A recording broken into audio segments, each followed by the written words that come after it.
Bismillah ar-Rahman ar-Rahim. Assalamu alaikum wa rahmatullahi wa barakatuh. Thank you everyone for joining our webinar, Biotechnology, Science, Business and Society webinar in the series of 35th. Today, we have a very special guest from Pakistan, Professor Dr. SAMINA MEHNAZ.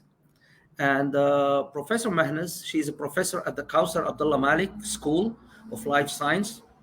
And the name of the school is Kausar Abdullah Malik, Professor Malik, who is the current also Minister of Agriculture of Pakistan. At Forman Christian College, a chartered university in Lahore. In July 2001, she received her PhD from Quaid-e-Zaman Azam University in Islamabad, Pakistan. Her first job was in a postdoc in the Belgium, and then go to the United States and Canada and Germany for 8 years in row. She had been employed as a microbiologist since 1991 and a professor since 2012.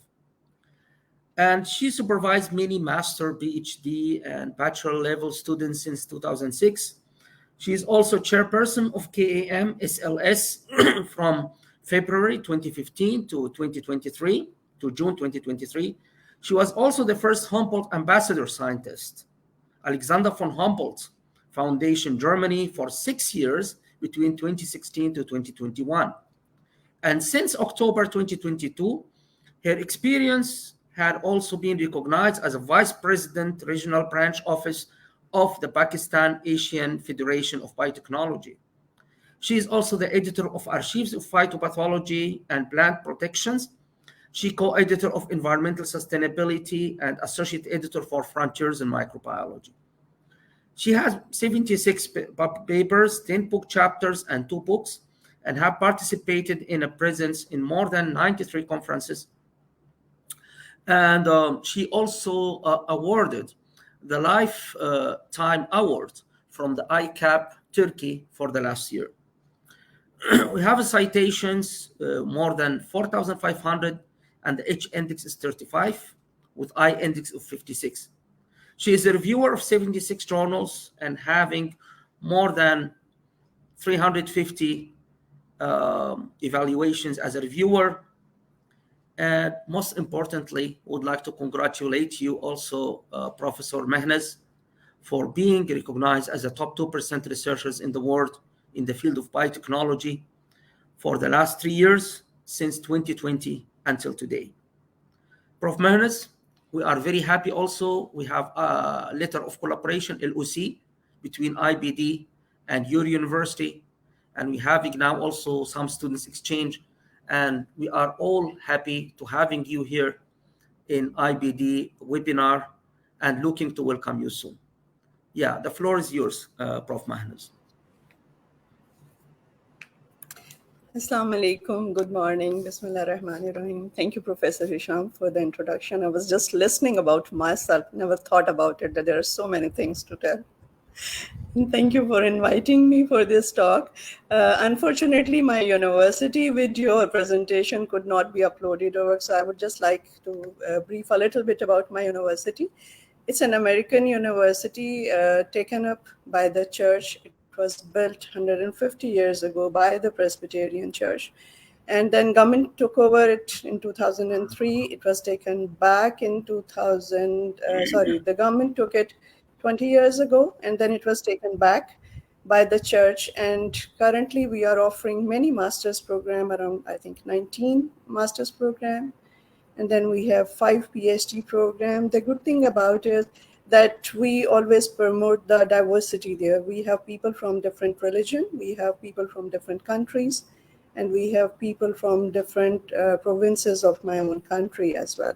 So different languages, people of different ethnicity are there. And currently we are working to get approval from New England High Commission from US. And you might know that Yale and Stanford are the universities which have been accredited. So as long as we have the American administration, it's easy for us to apply, but it's a long task. We are already at step 2. If you want to know anything about my university, my PhD student is currently working in Professor Hisham's lab, or you can Google the site Forman Christian College, a chartered university in Lahore, Pakistan. Can I ask now to please show my presentation, which I am unable to upload from my side? Farah, can you help me with that?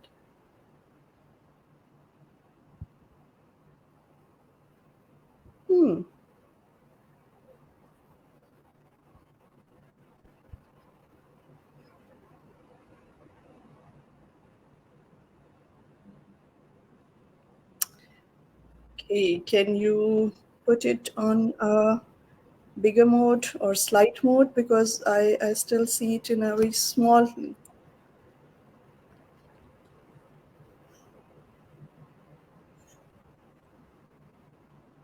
Farah, can you hear me? Okay, that's nice. So it cannot go on the slide mode. I have to go like that.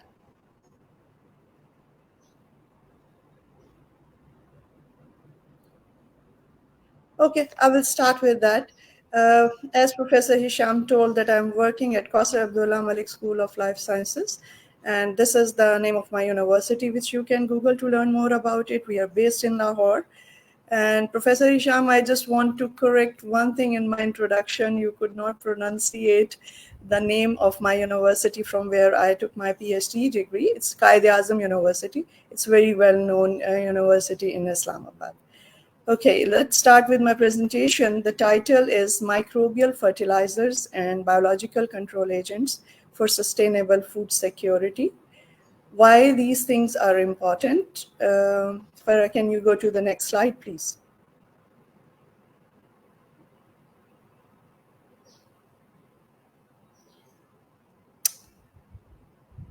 Farah, can you hear me?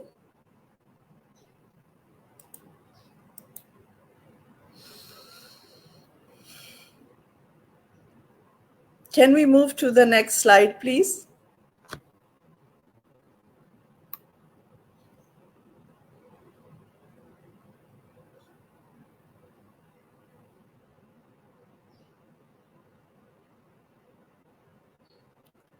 Okay, I cannot see the next slide.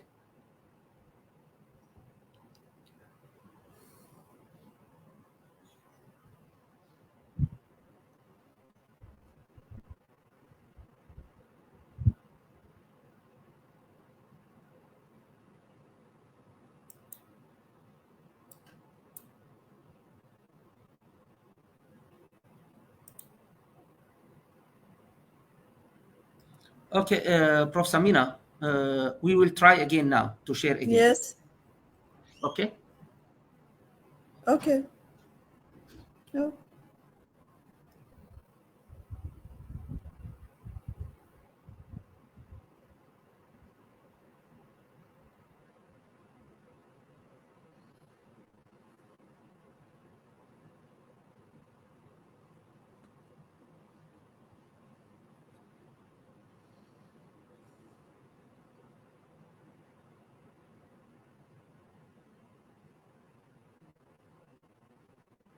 Okay, great. Okay, so the reason of choosing this title was that it's the pressing issue nowadays, and this talk is based on the second goal of United Nations, that the zero hunger, which means that food should be available to everybody. You end the hunger, you achieve the food security, you improve the nutrition of everyone in the world, and that cannot be done without promoting the sustainable agriculture. Why we are worried about food? Because according to Food and Agriculture Organization, there are going to be 9 billion people, and then farmers have to produce more food, at least 70% more food by 2050 to feed everyone. I try to go to the next slide, please. I hope we don't have to play this for every slide.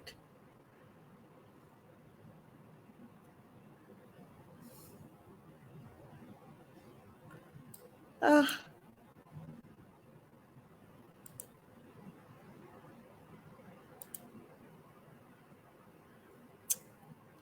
it will take longer then because I'm unable to see it.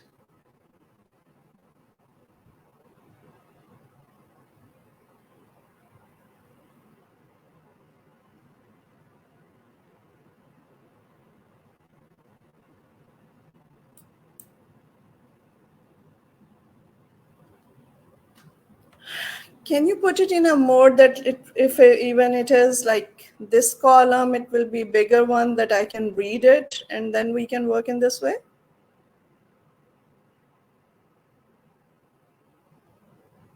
Okay, now it's working, but you skipped the slide 3.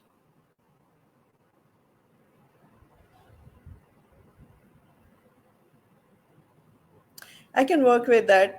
Okay, now talking about the food security. When I was a kid and I started learning about food security, there were 3 A's related to this food security: availability, accessibility, and affordability. So availability means that there has to be enough food available to feed the whole community. And then the community should have access to that food. And the most importantly, affordability, that do they have enough money to buy it, or they are healthy enough to work and get the money and buy the food. Now, another factor which is very important has been added into the food security, which is about action or utilization, which means all the food supplies which are available, they should be used properly to feed the people, means no food wastage. Now, how you can achieve the food security? First, you should increase the crop yield. How you are going to do that? Increase the agricultural land, not possible for every country. So you have the same area for cultivation, and then you have to get the more food from that. The next option is that you go and apply the chemical fertilizers or go for the transgenic plants, which can give you higher yield. Most of the countries are not happy with the transgenic plants. So the only option left with you is the use of chemical fertilizer. Second option is, or the second thing which can help to increase the food is that no crop loss due to diseases or pest attacks. So for again, that one goes with chemicals, the pesticides, fungicides, insecticides, weedicides, herbicides, you name any. The next slide, please. Okay, that how much we lost due to the pest attack and due to the diseases. The 40% loss is due to the plant pest and disease, 40%. So what we are left to eat is 60%. So 40% of the farmer effort has been taken up by the fungi or other diseases and the pests as well. So each year the loss is around $290 billion, and 70 billion is due to insects and 220 billion is due to the diseases. The next, please.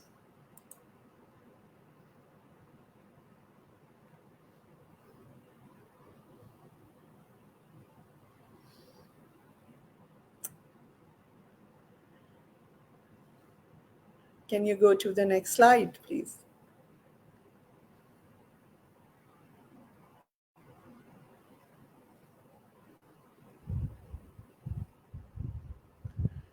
Okay, what are the common strategies to deal these problems? Again, which I mentioned, that chemically based pesticides and fertilizers. So these are all the agrochemicals which are not a good idea due to many factors. Next slide, please.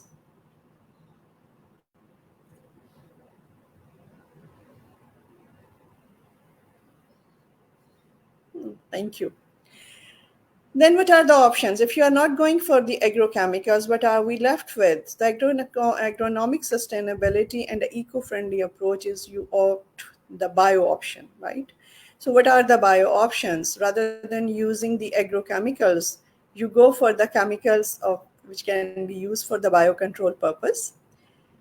They are not the chemically synthesized stuff. It is something produced by the microbes, and they can save your crop from the bacterial attack, insects attack, fungal attack, and then you can use them as a biofertilizers and biostimulant as well. They will protect your crop against abiotic stress, including cold, heat, and flood. They will provide the nitrogen for which you add urea or ammonium fertilizers. You add phosphate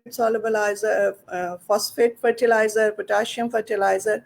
So all these nutrients can be provided by using the biofertilizer. They will not contaminate your soil and they will not contaminate your groundwater as well. Now go to next slide, please. So what is the global perspective on that? Where are we heading? Next, please. Currently, the global market for the biofertilizer is $2.26 billion. And it's moving towards $5 billion. It's expected to be there in 2030, so just 7 years more, and it is increasing. Why it is increasing? Because I would say that we are thankful to environmentalists who are spreading this awareness. Can you go to the next, please? Because we all know that when you are using chemical, how many things it is involving. You have to synthesize these fertilizers and fungicides and everything. So all the agrochemicals, they are synthesized, then you use them. You apply them in excess to make sure that all the crop is getting it. So there is consumption of the fuels, and then synthesizing is also creating pollution. Then utilization of these chemicals is also creating pollution. They are not good for health. They are contaminating atmosphere. They are contaminating your groundwater as well, as most of it is leaching down. So that's the reason that global market for biofertilizer is slowly increasing.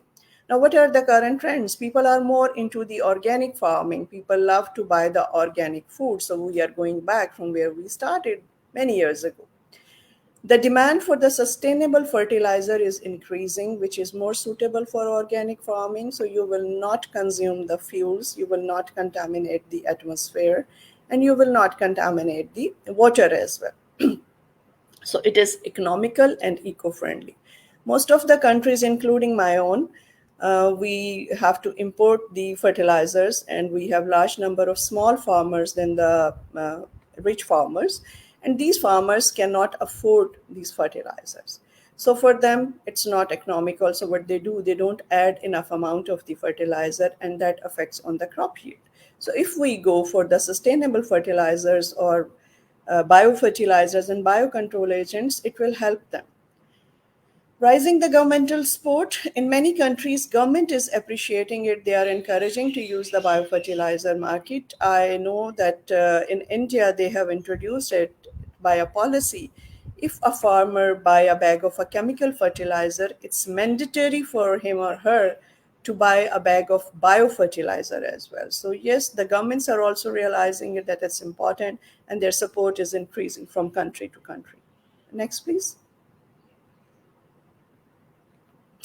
So how you divide, in what segments the biofertilizers are divided depends that what you want for which crop and what kind of replacement you are looking for. If you are looking for the nitrogen fertilizer or phosphate fertilizers, we are putting it in the category of type analysis. So you add nitrogen fixing biofertilizer, you can add phosphate solubilizer, biofertilizer. It's available. You can find the single inoculum biofertilizer. You can find the mixture of inoculum for the biofertilizer. You can go for the crops specifically, that for which crop you want, and you can go for the journal biofertilizer that can be applied to any crop. Then based on it, that if you are specific that which microbes you want to go, rhizobium is the one which has old history, more than 100 years. The scientists are working on it, and it is known to be a very good biofertilizer for the leguminous crops. Although it is naturally present there, but using the biofertilizer, you can enhance its population in the soil. Then you can go to the PGPR, a very well-known term, plant growth promoting rhizobacteria, which does not include rhizobium, and they are mostly involved into the associative nitrogen fixation. And most of the commercially available biofertilizer for nitrogen fixations are based on azotobacter. Although there are some azospirillum, pseudomonas, and bacillus-based biofertilizer available in the market as well. How you are going to apply it? You know that for chemical fertilizer, it's easy that you can spray them and you can add it into the soil. For biofertilizer, there have been many methods tried. You can apply them on the roots, you can apply them on the seed, you can spray them. But the best and the most effective application method with the biofertilizer is seed treatment. So you just coat the biofertilizer on the seed, you sell it in the form of the powder or liquid, and the farmer can use it easily, and then it will have a longer shelf life. Please. Next, please. Who are the key players globally in the biofertilizer field? There are many companies. Novozymes is one of them, and it is mostly dominated by, of course, North America, then India and China. They are the major player, but of course now the Brazil is also there.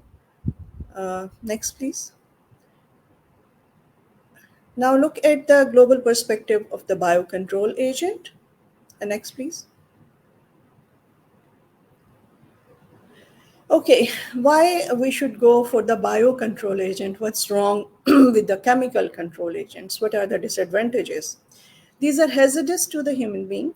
These are hazardous to the animals. These are hazardous to the aquatic life. They contaminate the soil. They contaminate the water. They are expensive. And I would say not misused, it's overused, because farmer make sure that it has sprayed enough so the loss of the crop will be minimal. Next, please. So here's just the examples of some of the herbicide, fungicide, insecticide, and you can see that how much market they are covering. Almost 48% market is covered by the herbicides, because there are so many herbs, wild herbs growing in between the crops, and that much of the area where you cultivate the crop is taken up by the herbicides. Then almost 30% is due to the insecticides. You want to save your crop from the pests, and then 18% is to the fungicides, and then here you can add the weedicides and the other stuff that, okay. What are they doing to you? Here the list of the diseases and the problems they are causing. Glyphosate is a very well-known herbicide, and it is affecting on your nervous system. Then there are other which are damaging your liver or the other organs as well, thyroid gland issue, nerve damage issue, and they are also carcinogenic, so they are responsible for the cancers. Okay. Next, please. Excuse me.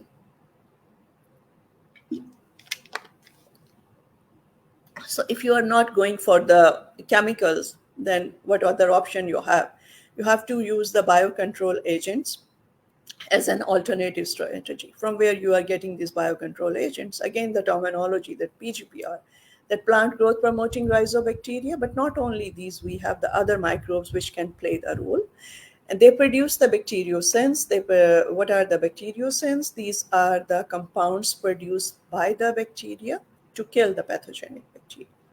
Antibiosis, that the two organisms growing together and one is not letting grow the other one. Of course, the pathogenic one is not allowed to grow.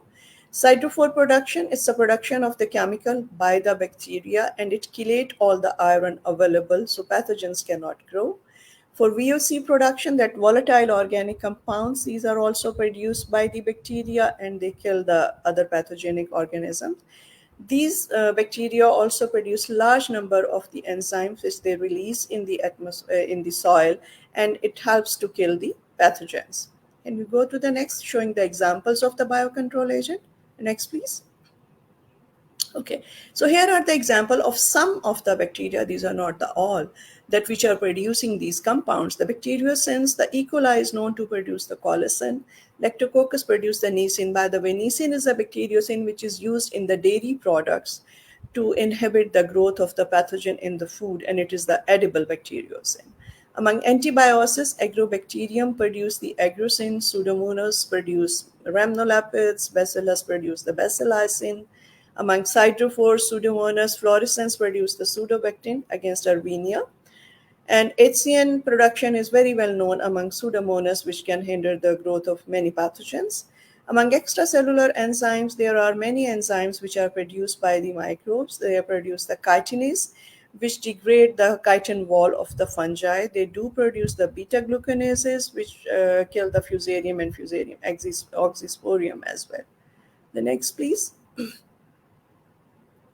There are some fungi known to be kill the insects. So here is just the example of one. And this fungus was isolated in Bangladesh, and it can be used as an insecticide. You can see that the fungus growing all over the insect. So fungus can also be used as a biocontrol agent. It's not only the bacteria. Can you go to the next, please? A very well-known commercially available biocontrol agent. It was developed by a University of Barcelona, and Biocontrol Technology is a spin-off company from that university.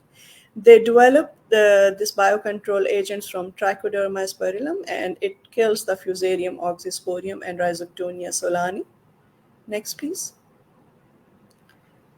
These are the companies which are very well known, and they are top producers of biocontrol agents. I believe Bayer, Novozymes, Syngenta are the big names, which are everybody will be familiar with that.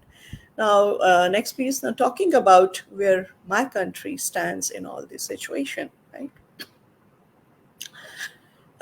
No, talking about biocontrol agents and biofertilizer production at the commercial scale, we do have around 250 private companies, small companies, which are selling the biofertilizers and biocontrol agents, but they are not producing it at the large scale. But yes, we do have the market. But the problem with them is that what they are selling is the name of the biofertilizer and biocontrol agent. It's not always microbes. There are some biofertilizers which are more like humic acids or which have high organic matter and less biofertilizer. There are two big private companies. One is known as Origa, which is adding bacillus species to solubilize the phosphate. So the bag of the phosphorus fertilizer, which contains the rock phosphate and bacillus, so the farmer can have a good yield of the phosphorus for the crops. And there is another company which is selling, that's the name of the company is Four Brothers. They are selling the liquid biofertilizer containing a consortium of nitrogen fixing bacteria as well as the phosphorus solubilizing bacteria. Now, what are the government institutions are doing? Can you go to the next, please? Okay. Ayub Agriculture Research Institute, it's in Faisalabad, and it is the oldest institute under the government sector which is doing the biofertilizer, working on the biofertilizer. They are selling the biofertilizer under the name of associative diastrophs. So it is the bacteria which are promoting the associative nitrogen fixations. Of course, it's not for the legumes, it is for the cereals. They are more focused on that. But the production is at a very limited scale. As you can see that they have supplied hardly 39,000 carrier bags, each of 250. And the latest data is not available, even if this data is 10 years old. Pretty much government organizations, that's difficult to find something. Next, please. Okay, this is the institute where I worked during my PhD, and I am among one of the team members who worked on this biofertilizer, which was launched in 1996 under the name of the Biopower. It has a consortium of bacteria, and the first one which we launched was for the rice, and it has a combination of azospirillum and zooglea and pseudomonas. But later on, they developed it for the legumes, and it was containing rhizobium. This I will not say the company, this government organization is under Pakistan Atomic Energy Commission. They are still producing it since 1996. They do have a larger setup, and they do provide the biofertilizer at larger scale. They are not working on biocontrol agent, and I don't know for what reason, but yes, the biofertilizer stuff is still going on since 1996. Next, please.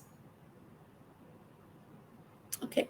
The National Agriculture Research Center, it is based in Islamabad. They recently started the production of biofertilizer under the name of the Biozote, and there is nothing you will find published, might be on their website.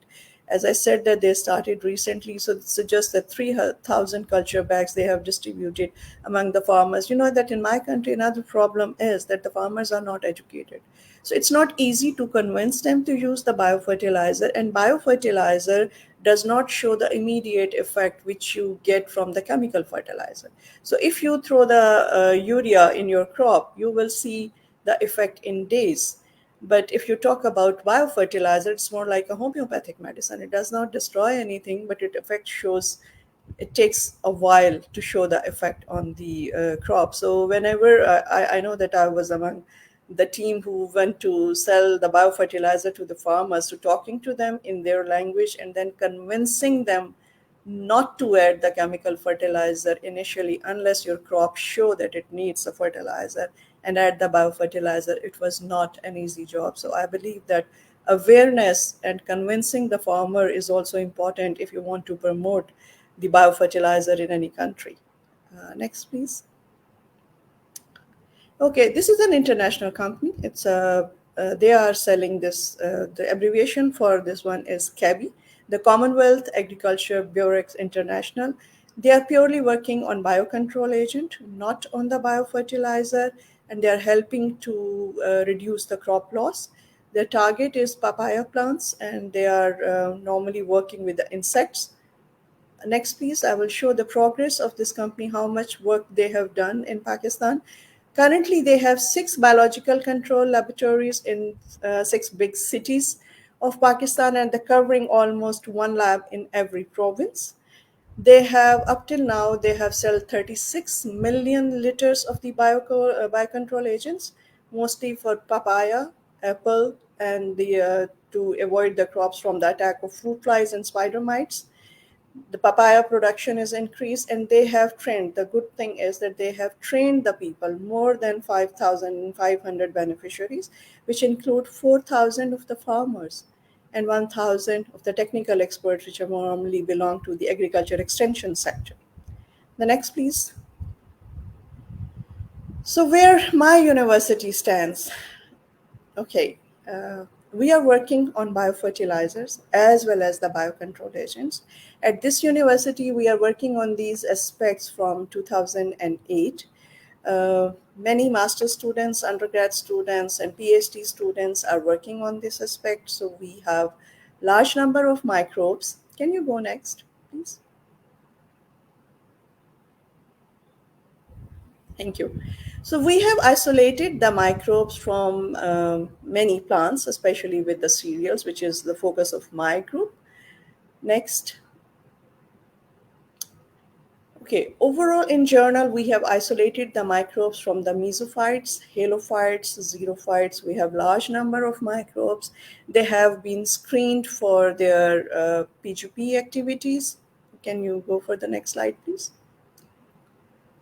It's a very routine work. You can do the simple plate bioassays to check that if your bacteria is good as a biofertilizer or as a biocontrol agent, or for all these. So these pictures are just indicating the simple plate assays, showing that if they are HCN producer or Cedrophore producer, or they are producing the cellulase enzyme, phosphate solubilizer, zinc solubilizer. So simply you can do it in the lab and screen that if you can use these bacteria as a biofertilizer, as a biocontrol agent, and most importantly, we do check the antifungal activity. We have a good collection of plant pathogens.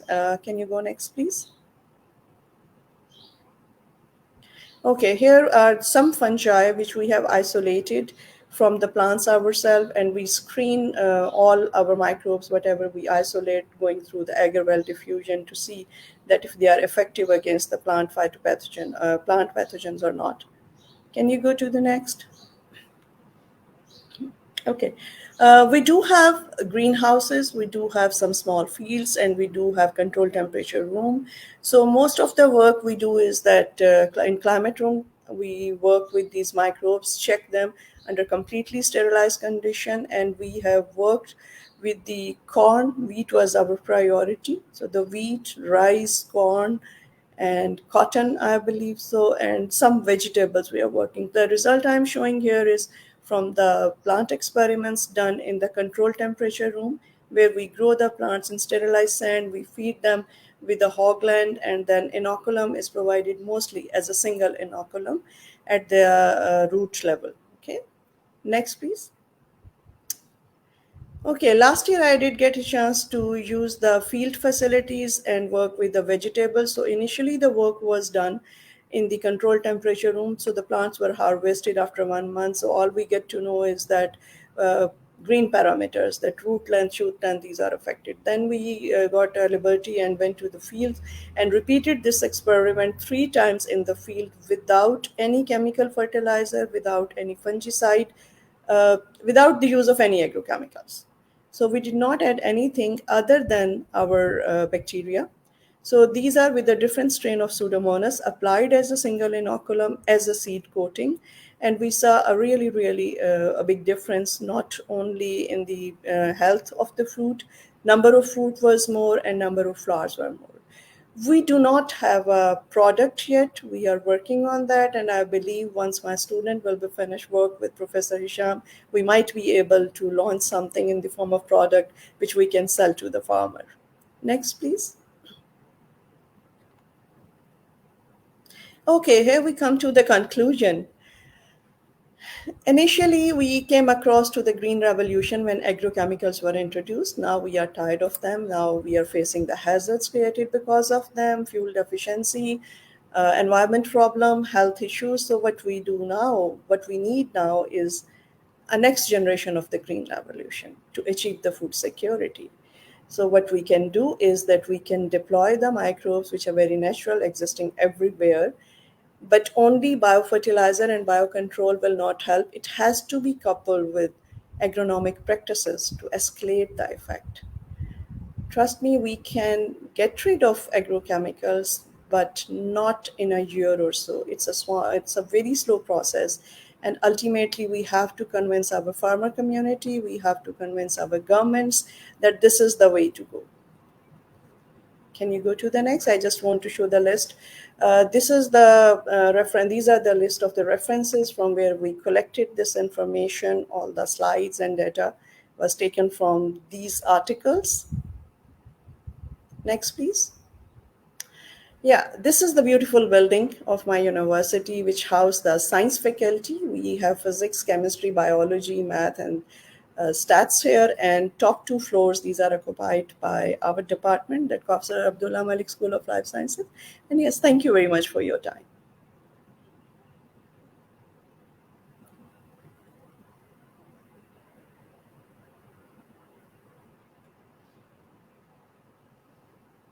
With all the hurdles, we just managed to do it. Yes, yes. Okay, thank you very much, Professor Dr. Samina MEHNAZ, for the very interesting topic for today. Thank you. And the topic is about microbial fertilizers and biological control agents for sustainable food security. I think this is what we are looking for these days, where we are looking for green approach and smart approach for food security. So now we are open for the stage for any question for our expert for today, our guest of honor. Okay, we have one question now from Miss Ida Madiha. Salam Mhm. and good morning, Professor. Thank you very much for your nice sharing.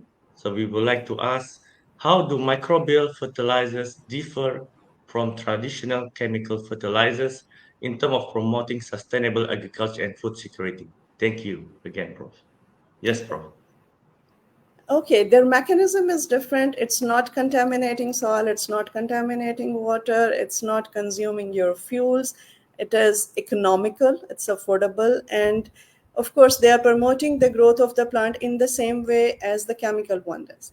So, when you have the limitation that you cannot increase the cultivable area, right? In how many countries you can increase the cultivated land? We don't have enough space to grow there. So you have the limitation that you cannot increase the area and you want more yield because the population of every country is increasing. So using the microbes which are eco-friendly, and then the biofertilizer are more cheaper as compared to the chemical fertilizer, not burden on your fuel, not burden on your economy. So that's how they are different from the chemical fertilizer and more healthier as well. All right. Thank you very much, Prof, for the answer for this. Okay, we would like to move for second question, if any. Okay, we have from Mr. Muhammad Amirul. Good morning, doctor. Can you explain the concept of biological control in pest management and how does it contribute to reducing crop losses and ensuring food security? Thank you. Yes, Prof, Okay, please. so if you are familiar with the BT, the Bacillus thuringiensis, the most common insecticide used, some scientists are using it, not some, I think it's internationally known, the BT cotton and BT corn that North America cultivate, all that. So what the concept they are using? They have taken the gene from Bacillus thuringiensis, they have transferred it into the plants, and this Bacillus thuringiensis, it enters into the gut of the insects and kill them. So the other option is, rather than going for the transgenic plants, the bioinsecticide is available in the form of the powder. So you can make a solution and spray it, and you can use it without making transgenic plants, right? So the process is that they enter into the body of the insect and kill them. All right. Okay. Thank you, Prof, for this. Okay, let's have another question from the audience. Okay, we have next question, Prof. Samina, from Ms. Maizatul Yahayu. Good morning, Professor, and thank you for the interesting sharing. I have a question here. What are the key microbial species commonly used in microbial fertilizers, and how do they enhance nutrient availability and soil health in agricultural system? Thank you, Prof. Yes, Prof. Okay. The answer was in my presentation, but I will explain it again to you. The Mm, most commonly known, if you want to go for nitrogen fixer, azospirillum is known since long. When I started my mm. career, I started working with azospirillum. So Yeah. initially, it was only nitrogen fixation, which was on the peak. Then they introduced the Mm, indolestic acid producing bacterium. Pseudomonas is very well known for that. If you want to go for phosphate solubilizer, we can choose the bacillus. Gram positive bacteria, long shelf life, does perfectly fine. It makes endospores, so it stays longer in the soil. And you talk about species, I'm telling you about genera. There are many species belong to these genera, right? Then you are asking about that how they enhance nutrient availability and soil health. If you just search the plant growth promoting rhizobacteria, they produce many things, right? They make the nutrients available. I said that nitrogen, you don't need to add the chemical fertilizer for nitrogen. Then bacillus, it is producing how they provide nitrogen fixation is the process. They take the atmospheric nitrogen, they have a nitrogenase enzyme which will convert the nitrogen into ammonium, make it available to the plant. For phosphorus, they produce some acids which reduce the pH of the soil, and then they make the phosphorus available to the plant. Same go for the potassium, same go for the zinc, that they excrete some acid, change the pH of the soil, make these unavailable nutrients available to the plants, right? What else? So yeah, that's how they improve the soil health. And then you don't have when you talk about the soil health, how biofertilizer are improving it. When you add the chemical fertilizer, most of the chemical fertilizers stay in the soil, or it leach down to the groundwater, so they contaminate the soil. And at least I know that in the countries where farmers are not rich, they don't go for the analysis of the soil before adding to the next lot of the chemical fertilizer. So they keep on adding more and more, which reduce the fertility of the soil. When you go for the biofertilizer, they don't do that. They stay in the soil, they keep on doing the remediation of the soil and make the unavailable nutrients available to the plants, right? yes, thank you, Prof. It means the soil become more healthy and more you can preserve the soil instead of using chemicals, which is deteriorating the health of the soils from time over time. All right. Thank you, Professor, for the sharing. And do you have any questions on the floor? Any questions, Okay. Okay, we have from Miss Zavia. Good morning, Professor. What are the potential environmental benefits of using microbial fertilizers and biological control methods, such as reduce pollution and improve soil sustainability? Thank you, Prof. Your Please. answer is in your question that yes, it will reduce the pollution. I said that when you synthesize the fertilizer, right, you are consuming a lot Mhm. of the fuels, you are Yeah. expending so much money, and then you are contaminating the environment even when you are synthesizing them. When you are applying them again as a foliar spray, or you are adding it in the soil, you are contaminating the soil. And as I said, most of it is leached down. You are contaminating the water as well. You are making your soil infertile. So as long as you are using it, the biofertilizer and biocontrol agent, you don't go for that, right? Yes. All right. Thank you, Professor, for the answer for these questions. Okay, we have next one, Professor. I think we have a lot of questions for audience, which is getting more interested with this topic I'm today. happy that Professor, even I due to hope we all have, these hurdles, they were yeah, there. Okay. yes. I think, but the time is very short, but we will try to answer as many questions for today Yeah. for this hot topic. Okay. Okay, we have from Hanum Sahab. Okay. So the Mhm. question is, are there any challenges or limitations in the widespread adoption of microbial fertilizers and biological control for sustainable food production? And how can this challenge be overcome? Yes, Prof. Yes. Yeah, that answer was also in my presentation. Actually, for the advanced country, it's not a big problem. People do understand and they are doing it parallel. So you cannot replace the chemical fertilizer immediately, even in the Western countries. You have to go side by side. Initially, you have to start with the reduce amount of the chemical fertilizer and replace it with the biofertilizer. And as I mentioned earlier, that the problem with microbial fertilizer is that if a farmer want to see the immediately green crop, it will not see that as you see after applying the urea. If you are a farmer, if you are doing the experiment with the plant and you work with the Mm. chemical fertilizer, you will see immediate effect in days. But when you go for the biological fertilizer, you have to show a lot of patience. You might not lose your plants, but it will take a while that you have inoculated the plants with the bacteria. Bacteria face challenges there. It has to compete with the indigenous bacteria. It will take a while to increase its population there and then show the effect. The second problem is, as I said, that the countries where farmers are uneducated, it's not easy to convince them. So awareness, this is the major problem, right?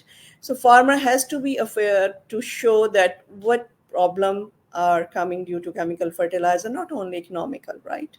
So farmers are still buying the chemical fertilizer, maybe in the less amount, because they want to see immediate difference, which is not visible for the biological fertilizer. So farmer has to be educated. It has to be have the awareness, and agriculture extension centers, at least in Pakistan, they are the one which are responsible for that. And then government support, the most important thing. If government is not serious, nothing can be implemented. So the countries where government is supporting that, I have given the example of India, they are doing good in that case. So involvement of the government is the one which is also can support it, or which is a challenge that if you are not bound to do it, you will not do it. Oh, okay. Yes, that's very true, bro. So, okay. All right. We have another question. Aim. Okay. Salam, Professor Dr. Hisham and Professor Dr. Samina. Microbial fertilizers and BCS are promising technique for sustainable food security. However, Daniel, I got the question. I can save you the time and I can answer okay, it. you can read. Okay, go ahead, Yes, Professor. I can read it. Yes, So this it is will very save you long the question. time. Yes, Yes. sure. So I Thank read you. it, and you want to know my opinion. Yes, I agree with you. That is one of the major hurdle, that why people are not opting for biofertilizer, even if they know that. For that, the credit goes to the companies, if they are the good companies which can make the one biofertilizer which show the consistent effect. Yes, it's easy to get the nice results in the lab. When you go to the field, you have to be ready for the challenges, that you cannot control the temperature or environment or the rains or the floods. So you should have to be smart enough to choose the bacterium which can survive into that. Then your product has to be smart enough, right? So you have a Professor Hisham, you have the whole institute on bioproduct development. So I believe that the companies which I have shown you, which are continuously selling the biofertilizer and biocontrol agents, they Mm. are successful in making the product which is more stable, which is showing the good results. And you can search the profile of these companies, they are selling it for more than 20 years.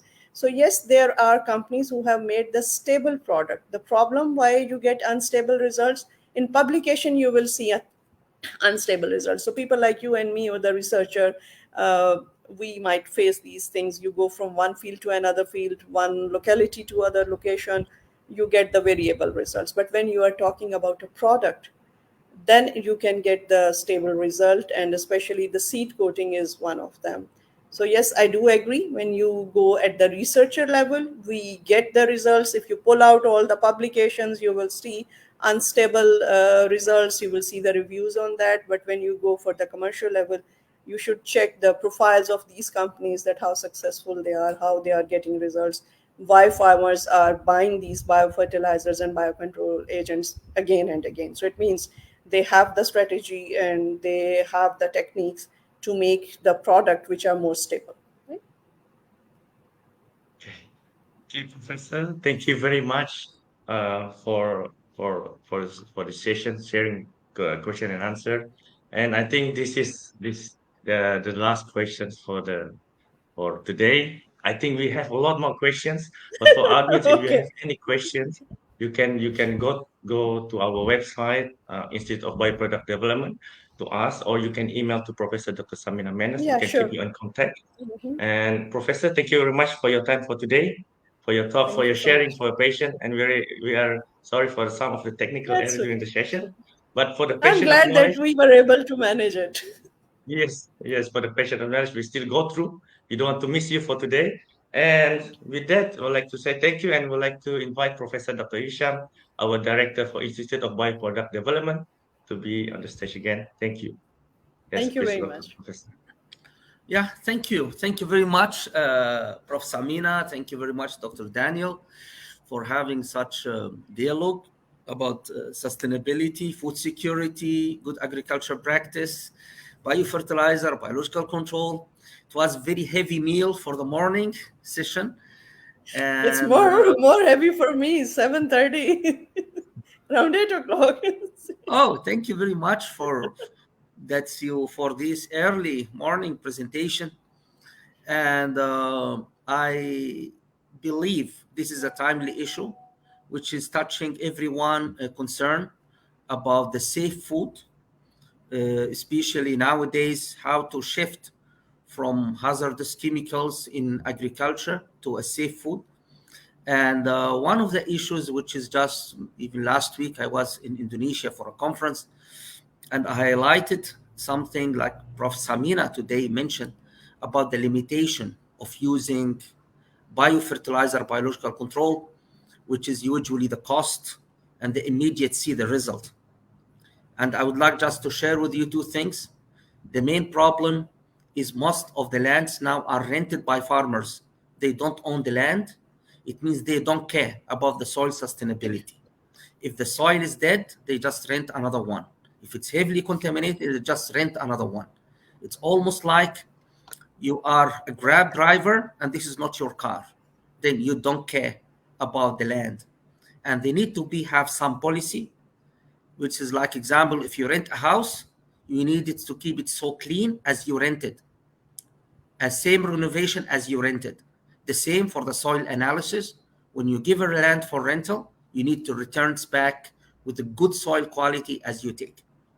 The second issue in the governmental level, which is I think more government now, they are not have not enough money for subsidizing and supporting the biofertilizer and biological control. Therefore, I suggest usually to have one bill or one budget for Ministry of Health, Ministry of Agriculture. Whatever you save in Ministry of Health, it's due to good agriculture practice. But if you reduce subsidies, the money we're going to pay more for the health, for the people to have a quality one. Then this is in a big agenda, and the country need to think in that way for the common budget between Ministry of Agriculture and Ministry of Health, because they are too much linked with each other.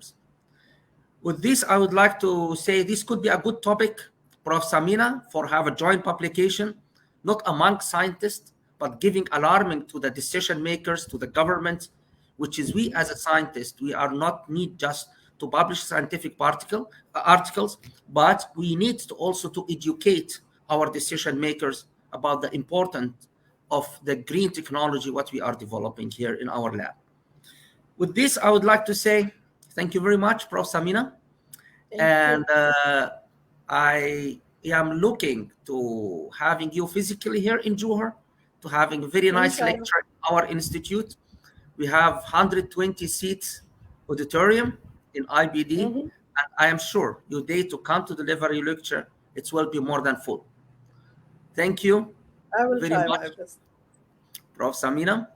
And thank you very much, Dr. Daniel, again, for moderating, and the whole team of the webinar team who are managing this one, Mrs. Farah, Mr. Azhari, and Mrs. Suryani, and the other team member who are managing this seminar series.